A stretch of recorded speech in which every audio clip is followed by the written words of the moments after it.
নমস্কাৰ বন্ধুসকল, মানস ব্ৰিডিং ফাৰ্মলৈ আপোনালোকক স্বাগতম জনাইছোঁ। এই যে আপোনালোকে দেখি আছে ইনকুবেটাৰ মেচিনটো, এইটো মেচিনৰ পৰাই মই লোকেল কুকুৰাৰ পোৱালি উৎপাদন কৰি আছোঁ। ইয়াতে বৰ্তমান কণী হেচিঙত আছে। এইখন ট্ৰে কণীখিনি মই নুমালোঁ। ইয়াতে বৰ্তমান এতিয়া মোৰ কণীবিলাক এয়া ফুট দিছে। এয়া প্ৰায় কণীখিনিৰ পৰা পোৱালি আজি ৰাতিৰ ভিতৰত ওলাব। কেতিয়াবা এনেকৈ কণীটো উলটি থাকিলে পোৱালিটো মৰি যোৱাৰ চান্স থাকে, সেইকাৰণে এনেকৈ ওলোটাই কৰি দিব লাগে।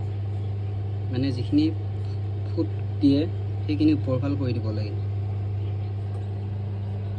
যিখিনি কণী মই বেলেগ এজনৰ পৰা ক্ৰয় কৰিছিলোঁ, এইটো পোৱালি মোৰ ঢুকাইছে।